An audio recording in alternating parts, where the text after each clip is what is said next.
So today we're going to finally get to the bottom of my fuel surge issues that, looking back, we've had this problem since testing the Just Engineering the very first time. So probably 5 or so months we've had this problem.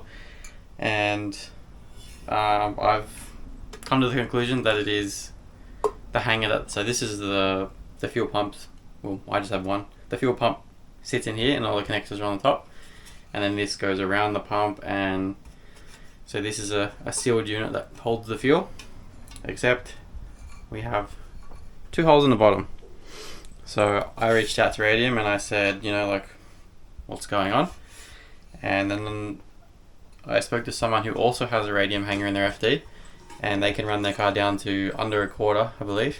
And I showed him a photo of the bottom, and he was like, that's weird, mine's not like that. So contacted Radium, and so this is actually the updated version with the holes.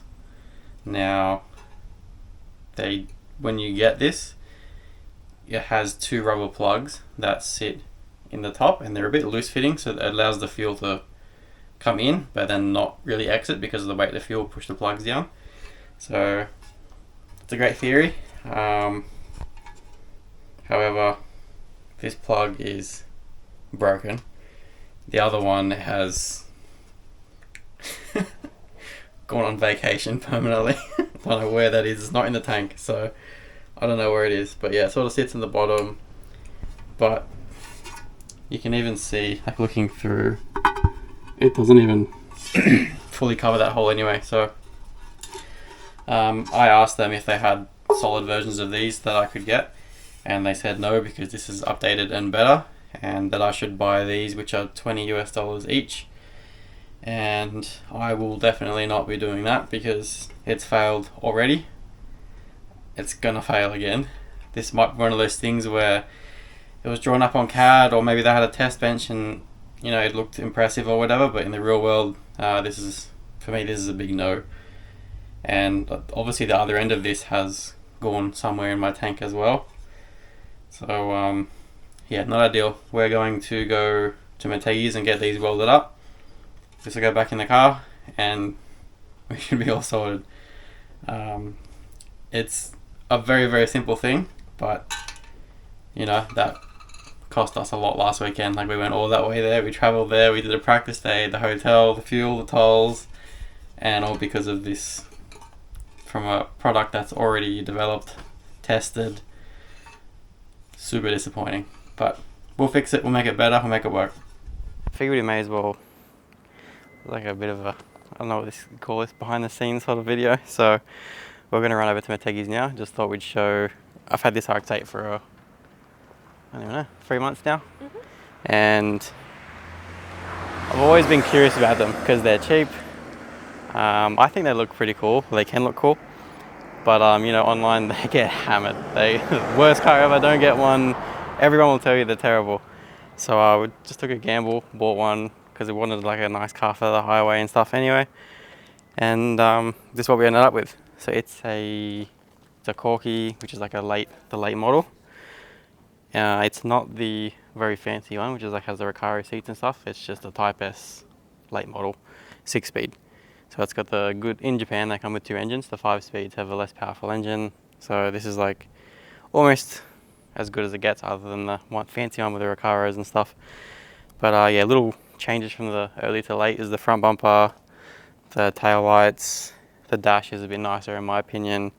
And there is some changes with the engine. I think they have some extra oil injection ports and other stuff like that. But honestly, so far I love this thing. It's been great. We haven't done anything to it. I put some used coilovers in it, and then some Advan RZ2 18x10 plus 25 wheels, and I think it sits great.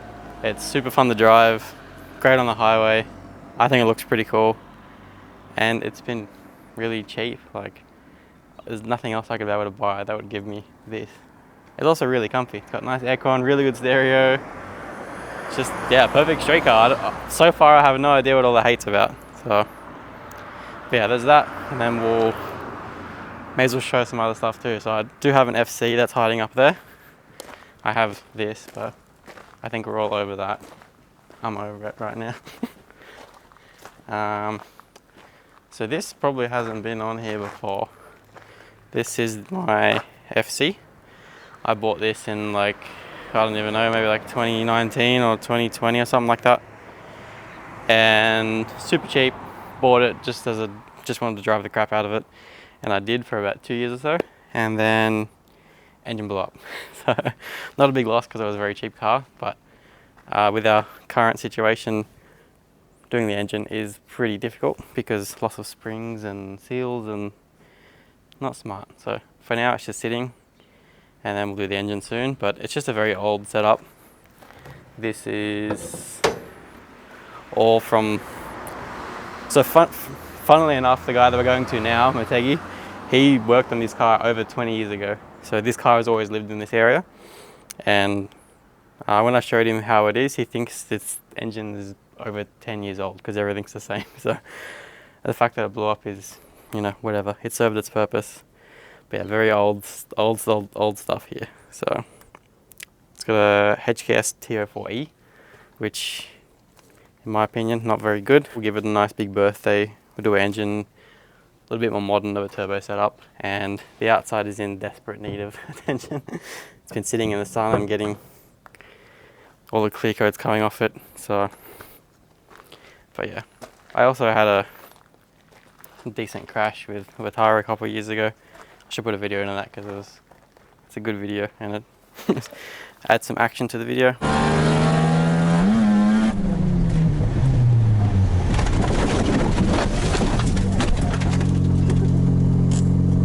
But yeah, it's more of a storage unit at the moment than anything else.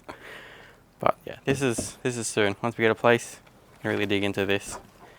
I miss having a second car because the FD is taking all the driving right now.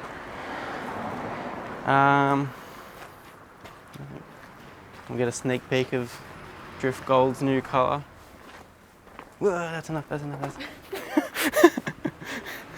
I guess that's cool too. I don't know if anyone's into bikes. I'm not overly, but lately I have been. So this is an XR50 motard. Haven't seen these outside of Japan. It's just super fun, easy, cheap. To get them registered here, it takes nothing. So just, yeah, a good bit of fun whenever I do get a spare 5 minutes. Oh, this is a project from last weekend. We made a little tyre rack, and that's going to go on the back of the truck. So we stop having to carry all of our wheels everywhere, especially when we went to YZ, we had to like park the truck super far away and it was really hard. So this was last weekend's job. Ideally, I think wheels on the top and then all tools and spares on the bottom. But yeah, gotta try to figure out how to enclose it so stuff doesn't fall off the truck.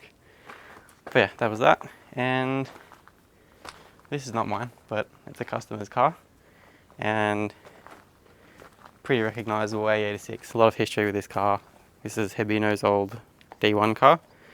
I think this one might have been a street legal one. I'm not 100% sure because there was a lot of different cars. But yeah, this is pretty cool to have and see.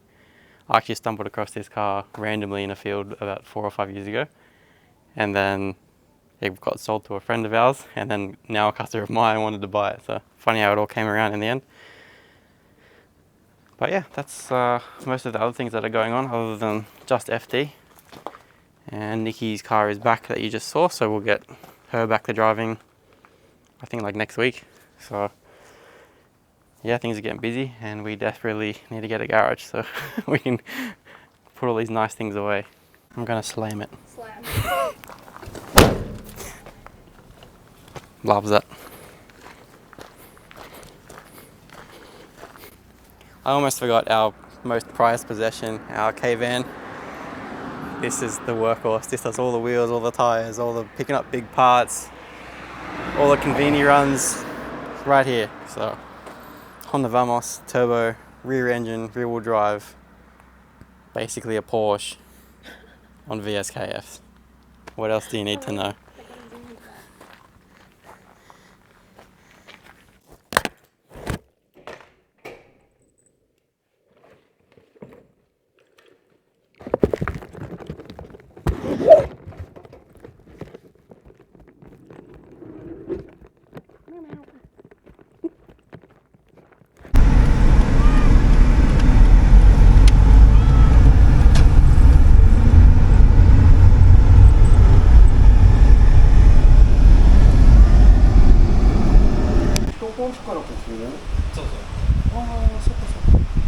はもうなくていいんだね。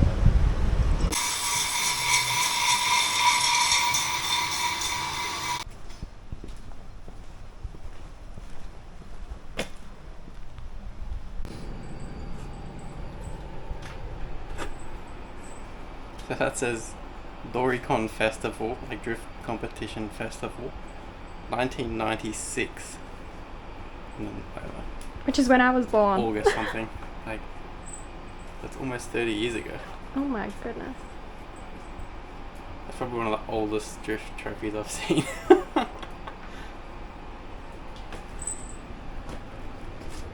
Just chilling with HKS stroker kids.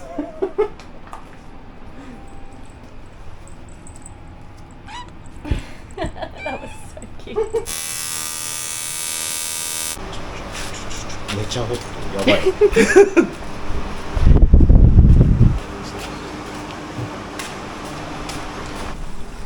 これアホデザインだよね。あ、大丈夫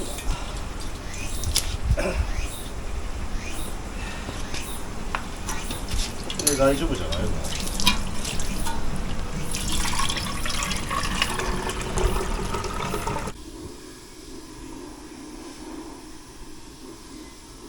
デザインだったよね。ね。いやだってスルー方がそう。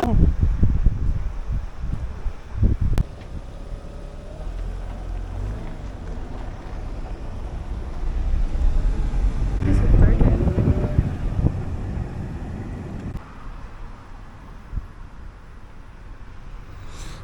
So there we go. That's all it's going to take really. So I'm just going to get the pumps back in this hanger, put it back in the car, make sure everything works still. But yeah, I can't see how that might work. It actually holds fluid now. Just put water in it and no leaks. So yeah, months of headaches just for that. So if you have the rubber plugs when you get your hanger, you know what to do. And just for anyone wondering why that, if it's bad to seal that off, yeah, I don't believe so, because you can see the top, it's a bit dark. The top of the hang here isn't actually, it's not sealed, so any fluid that's excess will just come out the top and go back into the fuel tank. So I can't see any harm in doing that. So I think the last clip you saw I was putting the radium tank back in. We're actually back at Metegi's now with the car, because I got an email from the circuit for the next D1 divisional round, and it basically said if you're coming back and the car is just as loud as it was last time, maybe don't come back. So this has been something I've been meaning to do for a while now, because initially it was just Nico that was a problem, and it was like, you know, whatever, not worth fixing for that. But now it's happening at another track, so we're going to try and merge the two wastegate tubes into one pipe, and then have that pipe a bit long, just help the gases mix a little bit. I think it's going to sound better. I don't really like how it sounds now anyway, but the main thing is to try and cut some decibels out of it. So I'll show you why it's so loud. Probably hard to see, but it's too dark. But yeah, the wastegates are literally, they have where they mount on the turbo manifold. It's pretty much a straight shot from the motor. So you get, as soon as the gates open, you hear both rotors just straight pipe to the ground, and you know that's why it gives it that unique tone, because you actually hear both rotors separately. And you know, most manifolds, they merge them and they run a big pipe, and there's a lot of time to kill the noise. So that's the plan. And if this doesn't work, we can actually put a little muffler on that, because we're going to go, right now it's twin 40mm pipes or tubes.